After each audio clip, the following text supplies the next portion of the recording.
Assalamualaikum warahmatullahi wabarakatuh. Alhamdulillahilladzi ja'alana min ummati sayyidina Muhammadin sallallahu alaihi wasallam. Alhamdulillahilladzi an'ama alaina bi ni'matil imani wal islam.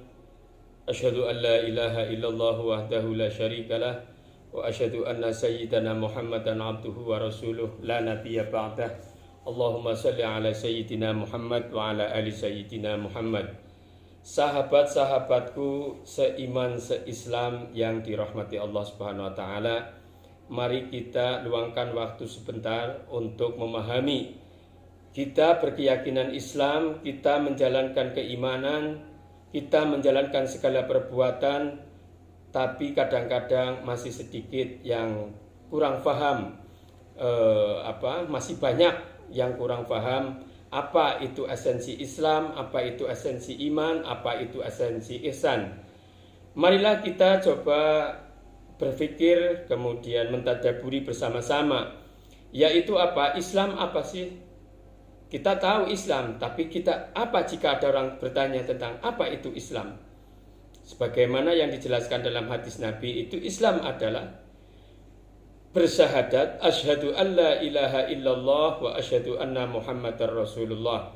Aku bersaksi bahwa tidak ada Tuhan yang patut disembah kecuali Allah Subhanahu wa taala, dan aku bersaksi bahwa Nabi Muhammad adalah utusan Allah Subhanahu wa taala. Harga mati titik.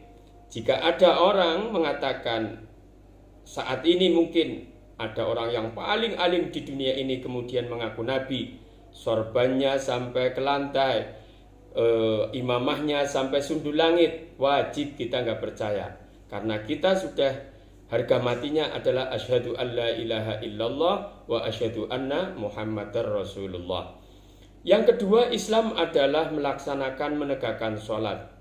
Apa itu sholat? Yaitu bagaimana sholat? Yaitu kita melaksanakan sholat sebagaimana petunjuk Nabi Shallallahu Alaihi Wasallam.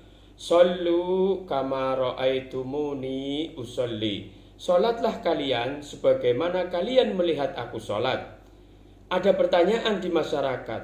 Kita kan nggak tahu Nabi kita. Kita nggak tahu cara sholat Nabi kita. Makanya dalam memahami agama, memahami ilmu itu dibutuhkan seorang guru. Bagaimana kita melaksanakan sholat adalah sebagaimana yang diajarkan oleh guru-guru kita. Guru-guru kita berguru kepada siapa? Berguru kepada gurunya. Gurunya lagi berguru kepada siapa? Kepada gurunya. Sampai kepada tabi'in, sahabat, kemudian ujungnya adalah kepada Nabi Muhammad Sallallahu Alaihi Wasallam. Bagaimana kita hidup sekarang adalah hidup di fase yang paling akhir. Bagaimana Nabi diciptakan untuk umat terakhir? Nabi Muhammad semasa hidupnya disaksikan oleh para sahabat. Sahabat disaksikan oleh para tabi'in. Tabi'in disaksikan oleh tabi'in. Tabi'in dilanjutkan oleh para ulama salafus soleh. Kemudian ulama kholaf. Kemudian sampai saat ini yang masih tetap menggunakan sunnah, melaksanakan sunnah Rasulullah Sallallahu Alaihi Wasallam. Jadi pegangannya Rasulullah adalah apa? Siapa yang nanti akan selamat? Ma'ana alaihi wa ashabi. Jadi orang yang masih menggunakan petunjuk saya, petunjuk sahabat saya, itu kata Nabi Sallallahu Alaihi Wasallam. Jadi kita sholat itu tahu dari guru kita berguru kepada gurunya sampai ujungnya kepada Nabi Muhammad Sallallahu Alaihi Wasallam. Duhur 4 rakaat, asar 4 rakaat, maghrib 3 rakaat, isya 4 rakaat. Ulangi, subuh 2 rakaat, duhur 4 rakaat, asar 4 rakaat, maghrib 3 rakaat, isya 4 rakaat. Itulah Islam melaksanakan ibadah sholat, menegakkan sholat. Kemudian setelah sholat apa? Tanha anil fahsya'i wal munkar, membasmi, mencegah perbuatan keji dan mungkar. Orang yang sholat maka perbuatan keji dan mungkarnya harus dihindari, harus ditinggalkan. Sholat ritualnya adalah yang tadi jumlah ada rakaatnya. Sholat aktual adalah bagaimana melaksanakan aktualisasi dari pelaksanaan sholat ritual tersebut. Kemudian yang ketiga, syahadat, sholat, zakat. Zakat sebagaimana kita tahu ada zakatul fitrah ya, ada zakat fitrah sebagaimana kita lakukan, tunaikan, keluarkan saat kita ibadah bulan puasa. Kemudian ada zakatul mal bagi orang yang sudah mampu mencapai nisab, sudah ditentukan, nanti ada bab sendiri itu tentang penyampaian itu. Kemudian yang keempat adalah puasa, adalah bagaimana kita berpuasa wajib. Yang diwajibkan dalam setahun adalah di bulan Ramadan selama 1 bulan. Kemudian berhaji bagi siapa yang mampu, yang dimampukan oleh Allah, maka ia punya kewajiban menunaikan, melaksanakan ibadah haji. Man istata'a ilaihi sabila, yaitu haji kepada dari negara kita masing-masing menuju Makkah Madinah, menjalankan syariat-syariat yang sudah ditentukan dalam syar'i. Itulah rukun Islam. Ya, singkatnya ada jidat, rolat, lukat, patsa, maji. 1 syahadat, 2 sholat, 3 zakat, 4 puasa, 5 haji. Kemudian lanjut tentang iman. Itu tadi Islam. Iman itu apa? Iman adalah rukun iman, yaitu iman kepada Allah, iman kepada malaikat Allah, malaikat-malaikat Allah, iman kepada nabi-nabi Allah, iman kepada kitab-kitab Allah, kemudian iman kepada hari kiamat, kemudian iman kepada qada dan qadar. Jumlahnya ada 6. Rukun Islam 5, rukun iman 6. Bagaimana kita melaksanakan keimanan? Keimanan itu abstrak, tidak bisa kita lihat, akan tetapi bisa kita rasakan. Jadi ada dalam bab iman itu ada yang masuk akal, ada yang kadang-kadang tidak bisa masuk akal. Contohnya masuk akal adalah apa? Bagaimana Allah menciptakan alam semesta ini? Menciptakan alam semesta ini mustahil adanya alam, tidak ada yang menciptakan. Maka disinilah masuk akalnya bahwa Allah itu ada, karena wujud dari bukti kita ada, wujud dari alam semesta ini ada adalah ciptaan Allah Subhanahu wa ta'ala. Allah wujud, qidam, baqa, dan seterusnya. Kemudian apa yang kadang sulit diterima oleh akal? Bagaimana kita tahu Nabi Isa tidak ada ayah, tapi hanya ada ibu, bisa lahir Nabi Isa. Padahal yang namanya hukum alam, kausalitasnya adalah ada ayah, ada ibu, maka muncullah anak. Tapi jika iman, juga itu sudah ketentuan Allah. Idza arada syai'an ayyaqula lahu kun fayakun, maka jadilah. Jadi bab iman ada yang bisa diranah dengan akal, ada yang tidak bisa diranah dengan akal juga. Itulah keimanan. Kemudian apa feedback dari orang beriman? Adalah analoginya iman itu seperti cahaya lampu. Lampu mengeluarkan cahaya. Itu karena ada setrumnya. Jadi iman adalah seperti setrum. Setrumnya tidak bisa kelihatan. Akan tetapi jika kita menempel aliran setrum itu, maka kita akan kesetrum. Begitulah iman. Imannya tidak kelihatan. Akan tetapi amal-amal perbuatannya akan memunculkan, akan membuktikan bahwa itu adalah orang beriman. Kemudian di dalam kaidah Islam ada istilah namanya juga ihsan. Iman, Islam, ihsan. Apa itu ihsan? Ihsan adalah anta'budallah ka'annaka tarah wa illam tara innahu yarak.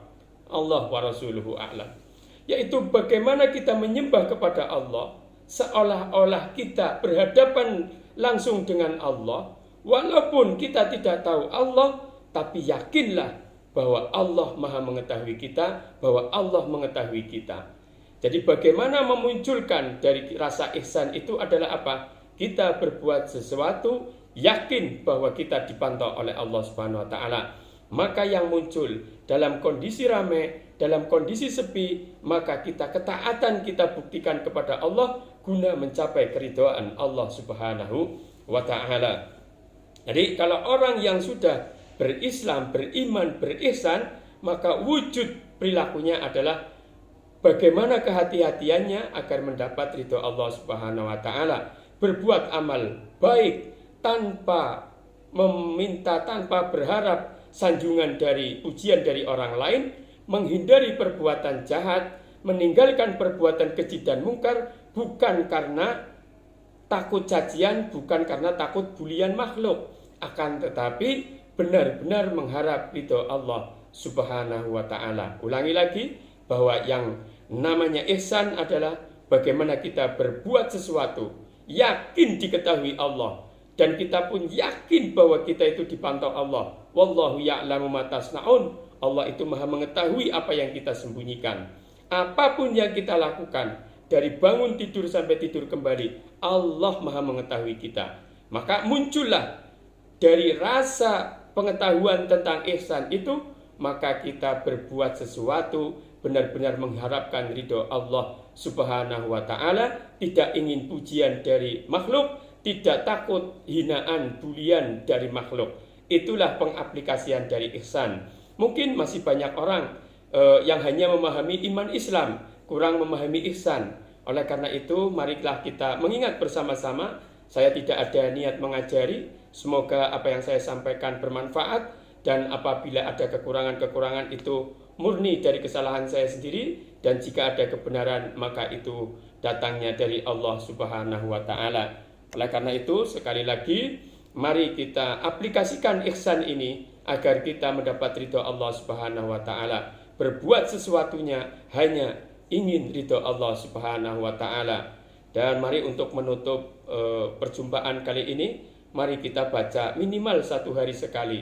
Raditu billahi rabba wa bil islami dina wa bi Muhammadin sallallahu alaihi wasallam nabiyya wa rasula. Rabbi zidni ilma warzuqni fahma wa amalan mutaqabbala. Aku ridho Allah Tuhanku, wa bil islami dina, dan Islam adalah keyakinan agamaku, wa bi Muhammadin sallallahu alaihi wasallam nabiyya wa rasula, dan Nabi Muhammad sallallahu alaihi wasallam adalah nabi dan utusan Allah Subhanahu wa taala. Rabbi zidni ilma, ya Allah tambahkan kepada kami ilmu, warzuqni fahma, dan tambahkanlah kepada kami, kepadaku, pemahaman tentang agama kami. Kemudian apalagi kepada agama, mohon ditambahkan pemahaman agamaku, ya. Kemudian warzuqni fahma wa amalan mutaqabbala, dan semoga amal-amal kita selalu diterima Allah Subhanahu wa taala. Jika amal kita sudah diterima Allah Subhanahu wa taala, maka yang ada kekurangan pun dimaafkan, yang diterima akan dilipat gandakan. Semoga bermanfaat. Subhanakallahumma wa bihamdik, asyhadu an la ilaha illa anta, astaghfiruka wa atubu ilaik. Assalamualaikum warahmatullahi wabarakatuh. Sampai jumpa.